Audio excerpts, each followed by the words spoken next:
Hello and welcome to yet another chat session. This interview is organized by Sahapedia under the Pune Cultural Mapping Project.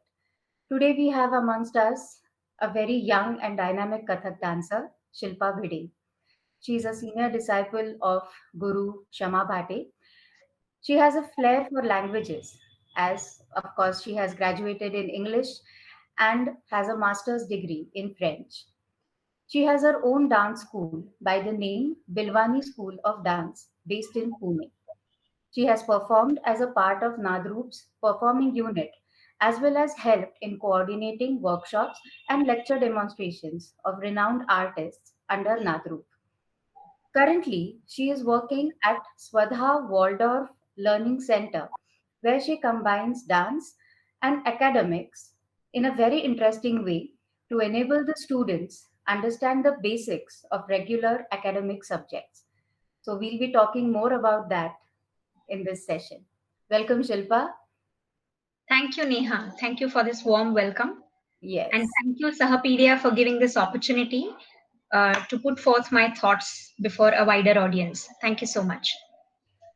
Okay, Shilpa. So let's start from your dance journey, like how it began, how you started to learn, from whom did you start?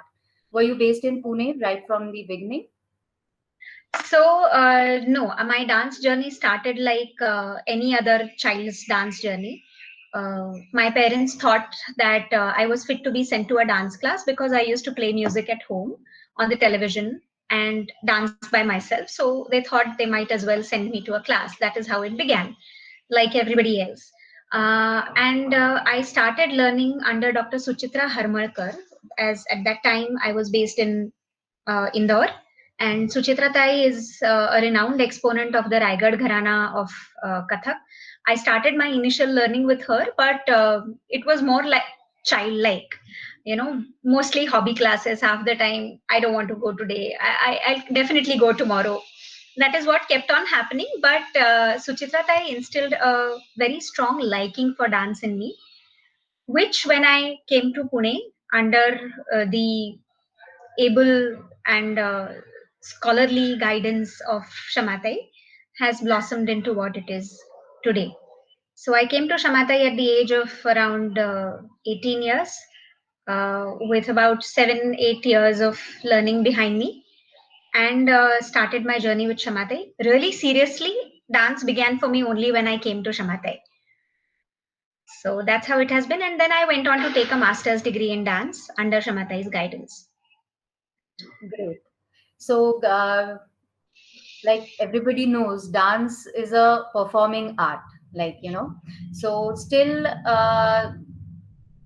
you have not been very much active in the performance scene, but you have really focused on the theoretical aspect of it.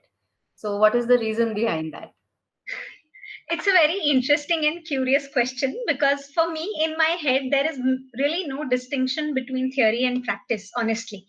As a dancer, I feel whoever wants to perform cannot cut themselves off from theory. Uh, they need to have a very sound know how of whatever is known today as theory and see how it applies on stage. So in my head at least, there are no not watertight compartments for me. Also, I think every person has a natural inclination, and with my family background of all mathematicians and physicians and engineers, I think I had that academic strain in my blood. And also with Shamatai is a very scholarly person, and nobody needs introduction of her academic work really. So when I was with Shamatai, I used to read her articles. I used to, in those days, simple things like type them out for her and all of those things. So that brought in a lot of different kind of understanding for me, and it aroused, it kept alive, I wouldn't say aroused, it kept alive the academic side of dance for me. It never was that this is performance and this is academics. And fortunately, I also learned Abhinay Darpan technically, with Shamatai as part of my master's program. She taught us that subject. So it was a completely new light for me, which I had not so far seen in my dance journey. And in the end, I finally think that a classroom full of students is as much of a performance as stage. It's I think it's slightly more challenging than performing on the stage. Of course, there is no paraphernalia of lights and makeup and costume and all of that. But children are very curious, they're receptive, and they're literally drinking every word and every gesture that you do in front of them. So you can't go there unprepared. You can't go there with half baked ideas of what you want to deliver. It can't be a trial and error there.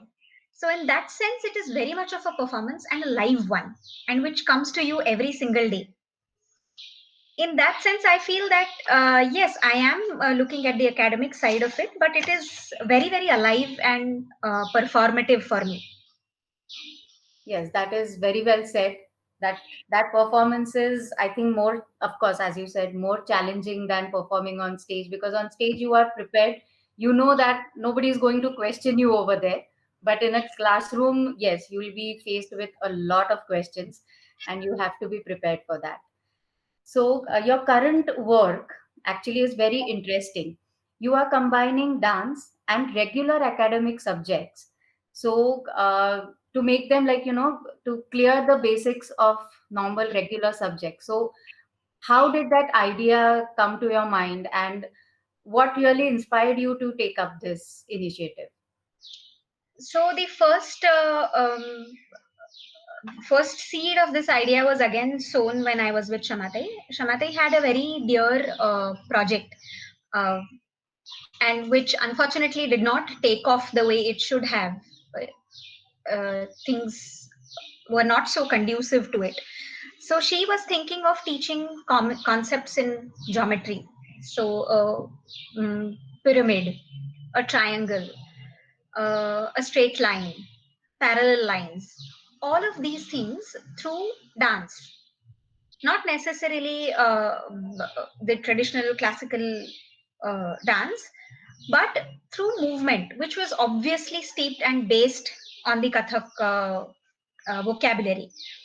So that was her dear project, and I think it went on for 2 years as an experimental project in a school in Kharghar. And but we at that time, I think the biggest challenge that was faced by the project was finding enthusiastic teachers who could see this scope. But I was with Shamatai. I was reading Shamatai's concept notes about this project, and through various lecture demonstrations or wherever she spoke about it, I was fortunate enough to be with her. So that was the first seed, and then it sent me observing. Because many concepts, not just of geometry, I found that my understanding of certain concepts of mathematics, for example, fractions, uh, then concept of multiplication, of exponents, at times even LCM. So I can be very honest in saying that all my schooling life, I did the operations of LCMs extremely mechanically. I got each of my sums correct, but there was nothing here. I had not understood what it is with, finding an LCM and then operating it on fractions. I had really not understood. And I think the first bulb of LCM lit in my brain when I was learning a composition in Tintal, 16 beats, and then the same composition as it is without the change of even a small dum, fit as it is in Japtal. And that set me thinking, how is it happening? How can a composition made for 16 beats come as it is in 10 beats? And then I found out, oh, okay, 16 into 5 is 80, and 10 into 8 is also 80. So that is the lowest common multiple. And that is how these two things fit. And which sent me on a journey of observation, which still continues, of finding parallels between the concepts that I learned in school and which awoke in me like this years later. So that is what set me out on this journey, really. Great. That is extremely interesting. Like, when you find something that you have been learning for so many years and you just correlate it with your passion, it is something really very interesting. So, this is basically like, maths, yes, because there is maths in dance also. But what about other subjects like history, geography? How do you combine dance with that? So, especially for Kathak, I feel it is a tradition of storytellers. So, I will probably first speak about history and geography because these are the two subjects with which I have actively worked in my current workspace. So, I felt that stories were a forte of Kathak. And history, if you look at it in its real sense, I mean, strip it of the dates and, treaties and uh, the names and lineage of kings and all of that, you strip it totally, and in its essence history is stories, and stories is what Kathak began from. They were kathakars, they were storytellers. So I found that kavit, small rhythmic poems, if I could convert the stories of history into rhythmic poems or kavits, will it help the students to memorize the chain of events? Will it help the students to remember the cause and consequence relationship in the entire historical time frame? So I said, let's try it. And fortunately, where I was working, there already was a small poem like this, which was begun. So initially, the poem was written so that children, younger children, grade 4 children, who are not used to writing a very long paragraph about anything, they could learn, in short. So poem is a very condensed form. So they had a poem about the history of Pune. And in the school where I teach, there they teach the entire history of Pune to grade 4. So which begins from prehistoric times and brings them to what Pune is today, and which is a wide spectrum. And for a fourth grader, a 9-year-old or a 10-year-old child to remember this, it could be a daunting task. And so there were small poems which they could, memorize. I said, let's try and put it in a rhythmic form.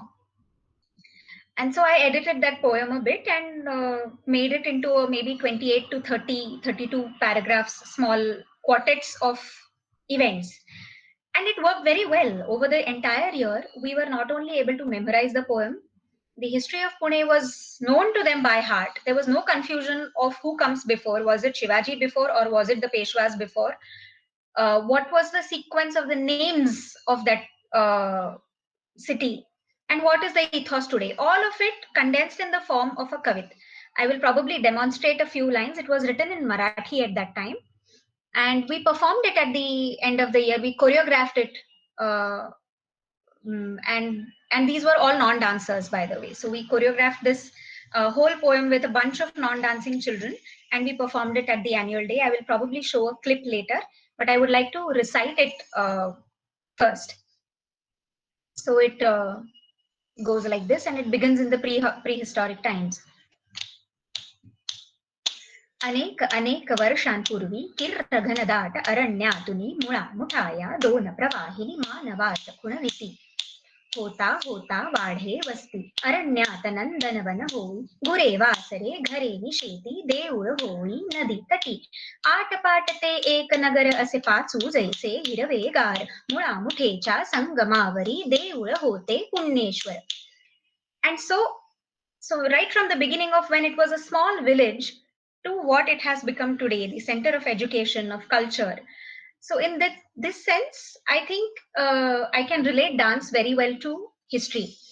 And so it goes for geography. Interestingly enough, in our country, and I'm sure in other cultures too, there are stories related to the origins of places. So if you have a place called Gangotri, you will have a story related to it. If you have a mountain range, you will have a story related to it. All the rivers in India have stories related to it. So then, with respect to that, I thought Kavit was another good form. And if you relate a physical feature to a story related to it, it is easier to remember the data. Dry data for young children is very difficult to memorize. But that done in a story form, it gives them an association to create with it, to go into the memory permanently.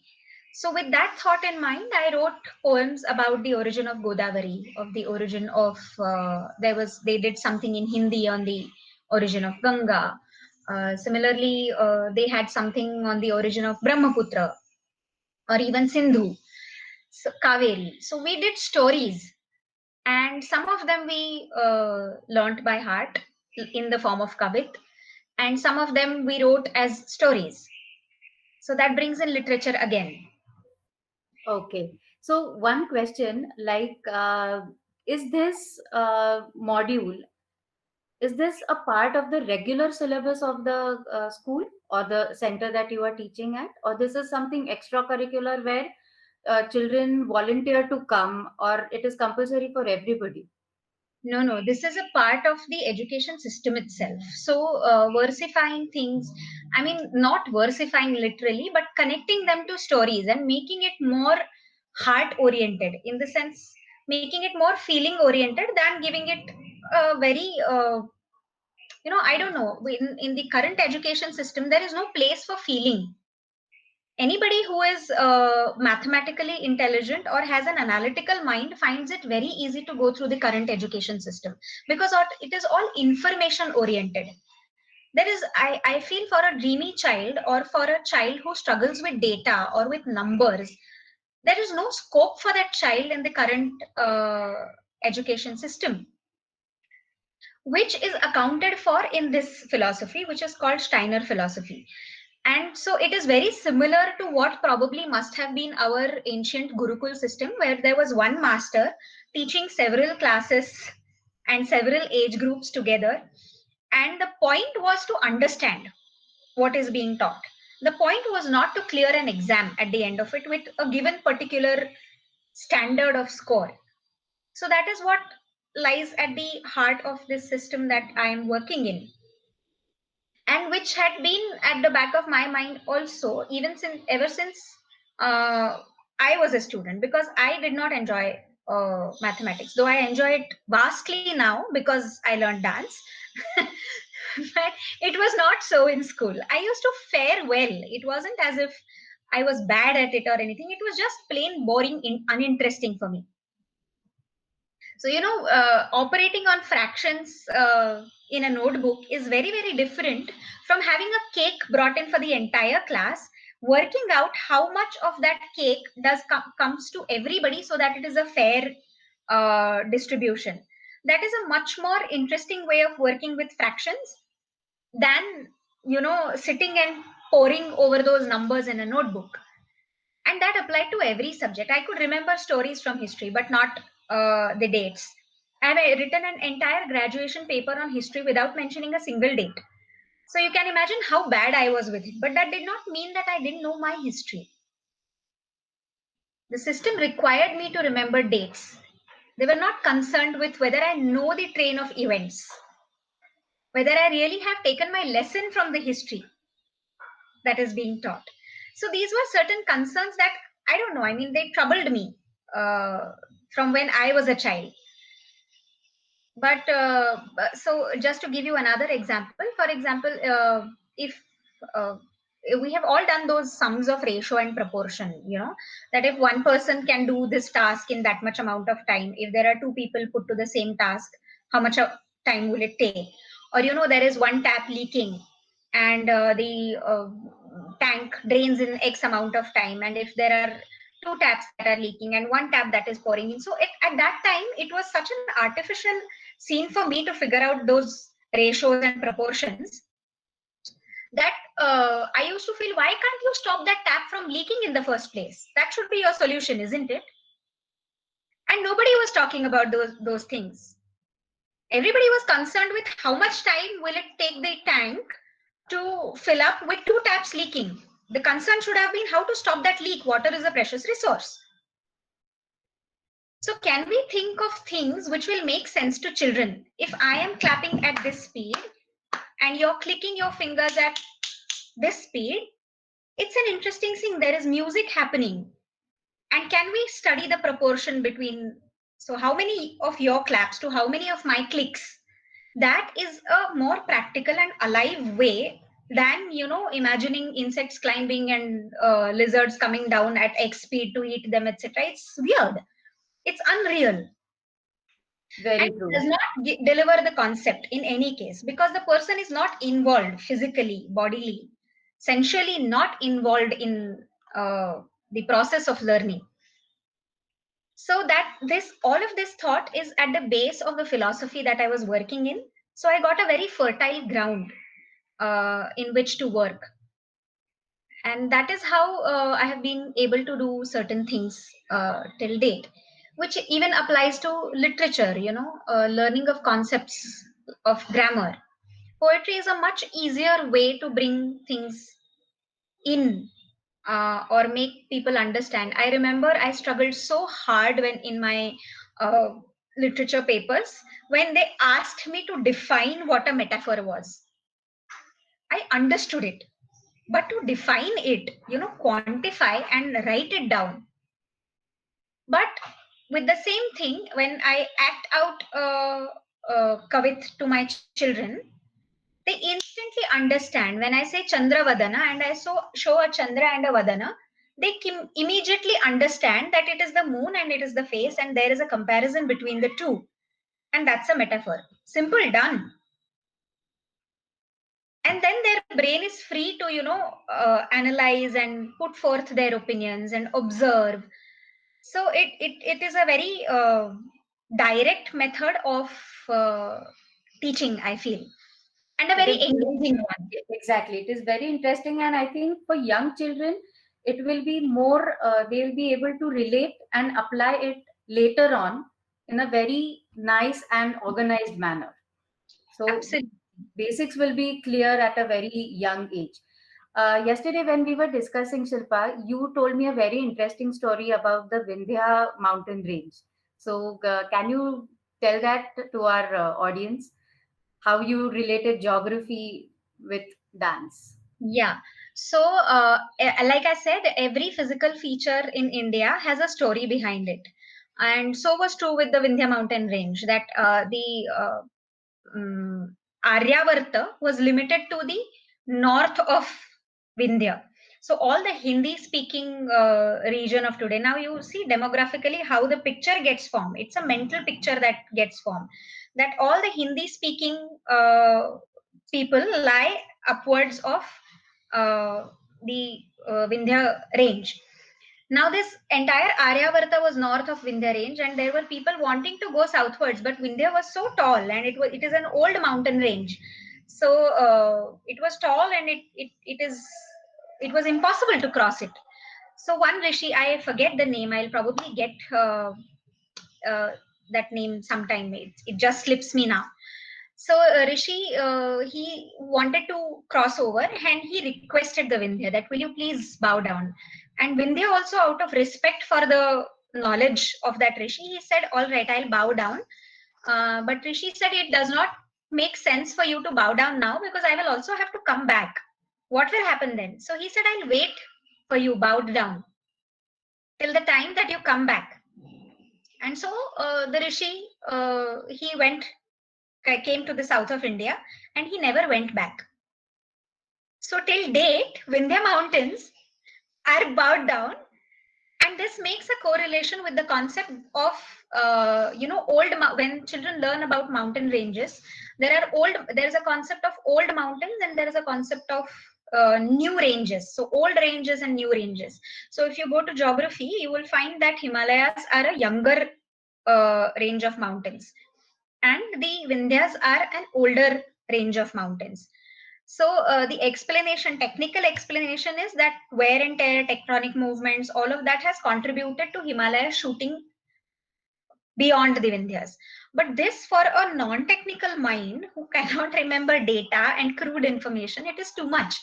But when you say Vindhya bowed down, it becomes imprinted as a picture in the child's memory. So this is what I learned from the philosophy that I work with, Steiner philosophy, and it set me looking for stories. And I found a story about Godavari. river, and about which I again wrote a kavit in Marathi.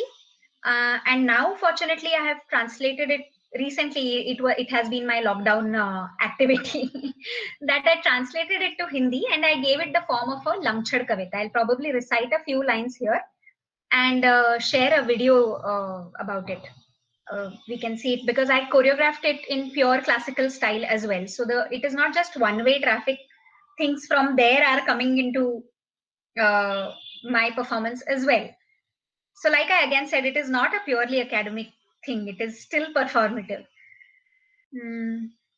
Din din da da din din da din din da tka din din da da din din da da din din da tka din din da गोवरु गाव में था एक आश्रम रहत वहां ऋषीवर गौतम. एकदा परत करूयात कारण लय थोडी खालची घेते. दिन दिन da din din da din din da tka din din da din din da din din da तिनता तक दिन गोवरु गांव में था एक आश्रम रहत वहां ऋषिवर गौतम निस दिन रैन ध्यान तप चिंतन विद्या ग्रहण करे सब शिष्य होत रहा शास्त्रार्थन कोरा जीवन को ज्ञान मिले पूरा आश्रम में जब गुरु सेवा संग धरती सींचे सब मिलुजुल संग लहलहात चहु दिस तब धान आश्रय पावे दीन दुखी निर्धन काव्य शास्त्र संगीत विनोद सबके मन को देत अति मोद काल को फेर पड़ो पर विपरीत घटना एक घटी चो अगति विघ्न हरण भय विघ्न करण माया धेनु दय भेजी गजानन यो खेतन में बढ़त जा ना देखत इत धान खात इक इत तय हर करे उतहुर नटस नमस माया धेनु पर चरत चरत करे तहस नहस जन देखी करे सब बिकल Bibas. There is so much emotion in this story. And then it goes on that the story says that it was Gautam Rishi who brought Godavari to the south of India. The reason is Godavari is one of the biggest rivers in southern India, and it is an important one. It waters, I think, four to five states, 4 states, I think.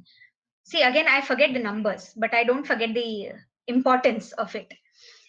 So the story goes that Gautam Rishi, he had an ashram in a village called Govaru. And in that ashram, he used to live with his disciples, and their livelihood was dependent on the farms around the ashram. Now, one day, Ganpati thought of a trick. He wanted to test Gautam Rishi's mettle. And so what he did was he sent a Maya Dhenu, a magical cow, down to the earth from the heavens. And the cow started eating, grazing onto the fields. Not only was the livelihood of the ashram dependent on it, but there were many dependents around, the poor, the disabled, whom the ashram used to take care of. So this cow comes and starts eating the fields away. People are not able to do anything to her. She just doesn't move.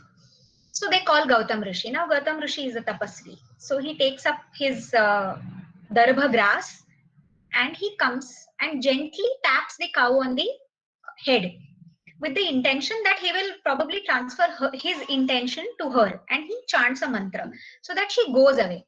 Instead, because it is a magical cow, she drops down dead. And everybody is scandalized. My God, a rishi committing a sin like Gohatya. So what to do now? So there is only one penance, that for everything you go to the Ganga and wash your sins in the Ganga. Now Ganga is up there in the north. Govaru is somewhere in Karnataka. How do you make those gaps bridge? And however much you might try to lift that cow and dispose of her remains, nothing. She wouldn't move. It's a magical cow. So then Gautam Rishi comes to Nashik near Trambakeshwar, and he sits there and he is determined that if Bhagirath can do it, if he can bring Ganga to the earth, I can definitely bring her to the south. So he sits in Trambakeshwar, he meditates, and Shiva is prasanna. So he comes and Shiva grants him a boon. And the boon is that Ganga should come here. And Shiva also says that your determination, the piety of your intentions is so high that this river will henceforth be known by the name of Gautami. So it is a geographical fact that Godavari is known by the name of Gautami. If you go to Nashik, you will find references of the name Dakshin Ganga, because it is Ganga that has come down to the south.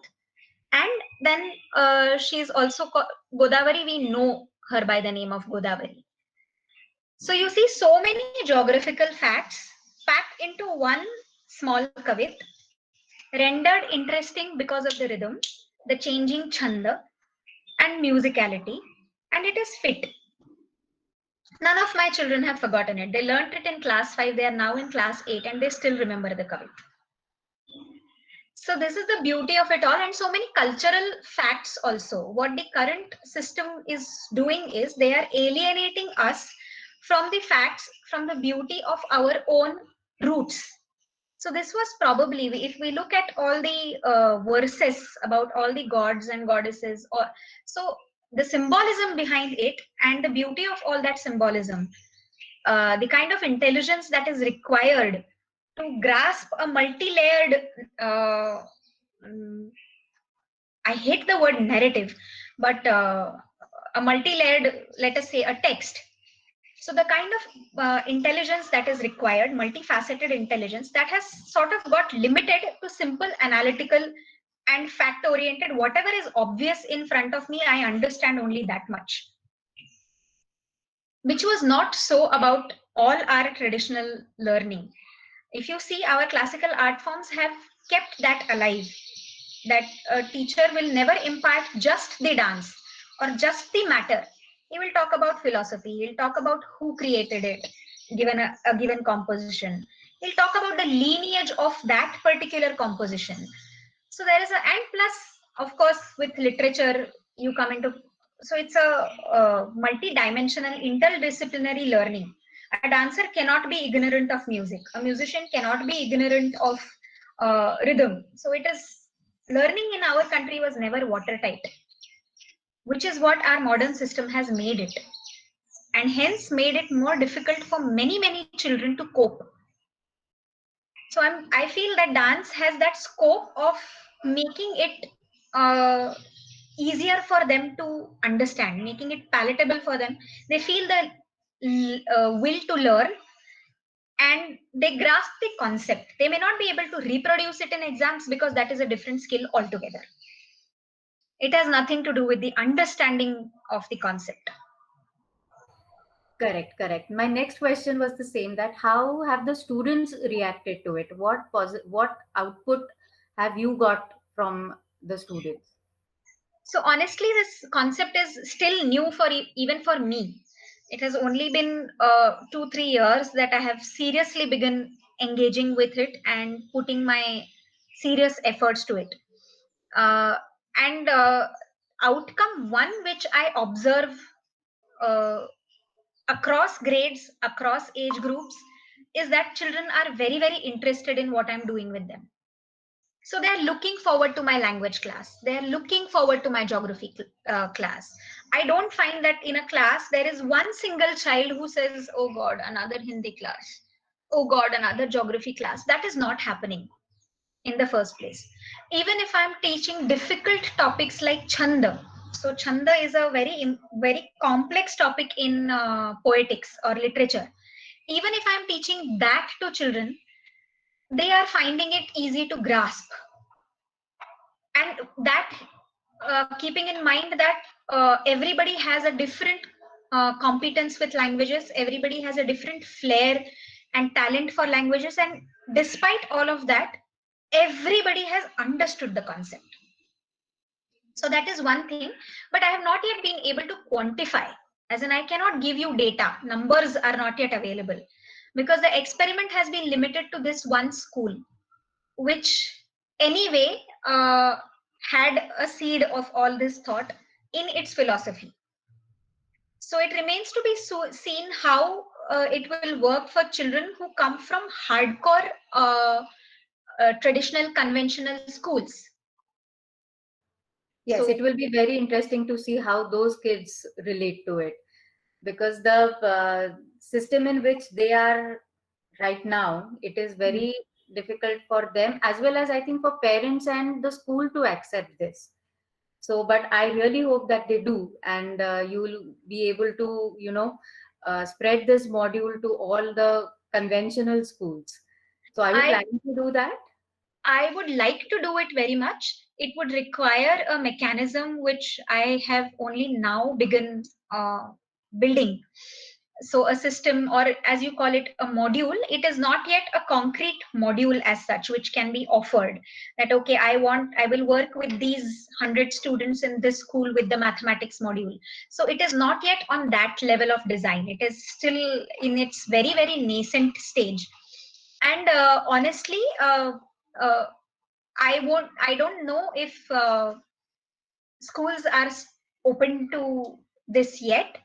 So there is a lot of groundwork required there. I hope when this interview reaches people, there will be some ground created for a work like this. But I'm very, very hopeful of parents responding to it on an individual level. On an organizational level, I don't know, but I'm hopeful of parents responding to this, especially those who admit that or who feel themselves that music, dance, arts are an integral part of life. They should be an integral part of life. All those who feel this or feel the lacuna that is there in the current system of education, that the child comes out of school, goes to another class which again teaches them maths or Sanskrit or English or whatever. And it is a very unfortunate but real scenario that mm, a child who has been learning from the age of 7 very enthusiastically, and that finally that dance form becomes the child's own by the age of 13, 14, and it's the deplorable 10th grade that comes in at that time. And then once that child goes off, only at 35 as a woman does she come back. Oh, I used to learn and I used to love it so much, but life didn't allow me. So this, I am hoping that when I establish this correlation of a multi-dimensional intelligence being developed and nurtured by a dance form, people will probably at least think twice before taking the child off when she reaches 10th standard. So that is a great hope that I work with at this Correct, correct. moment. And but have you tried any such kind of experiments with your own dance academy students? Yeah, so my dance school is called Bilwani, and Bilwani is the name of goddess Saraswati. And why Saraswati? Because I see a clear academic interest on my part. I see a clear affinity towards literature on my part. And I see a clear, and of course, I'm a trained dancer. So all of this is a part of my being as a dancer. And that is why I chose the name Bilwani for my dance class. And stories have always been at the center of my teaching of dance. So never have I taught a composition without a story.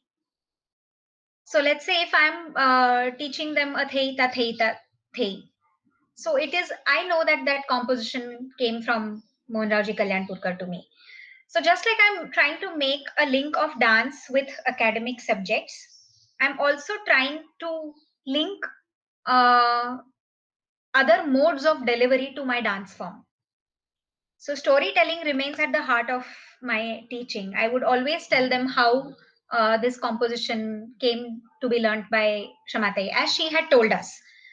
So how what does Maharaji say about? And I have been fortunate to have attended workshops of these stalwarts. So those incidences have remained with me as stories, and I impart them to children as stories while teaching them a composition, so they never forget what is happening. Also, there are children who feel very, daunted by mathematics in their school. So I can't do much with what they are learning in class because I'm not in touch with what they are being taught at school. But I still do point it out to them that, see, if you can perform a complicated tihai like this, your mathematical intelligence is all right. There is nothing wrong with you. So you just need to see that you are doing this in dance and they are expecting you to write it on paper. Just learn it, how to write it on paper, and you are fine with it. So this kind of a correlation, it always helps children, and this is there in my dance school. Although this is the Godavari Kavit is the first one which I have actually taken a school-based theme and taught it to them in pure classical dance form. I would like to do more of it. Occasionally, I have talked to them about the forms that emerge, the geometrical forms that emerge in the different kind of yatis. So, if we are talking of pipilika, or if you're talking of mrudanga, so the kind of form that emerges is a very, very geometrical form. And all of these things, I do try and bring it to their notice. But when you're teaching hardcore classical dance with with an orientation towards performance, these things are hard to do methodically, or maybe I have not yet explored them enough to be able to give it the form of a methodology. I hope to be able to do it eventually. Great, great. What just I just thought of that.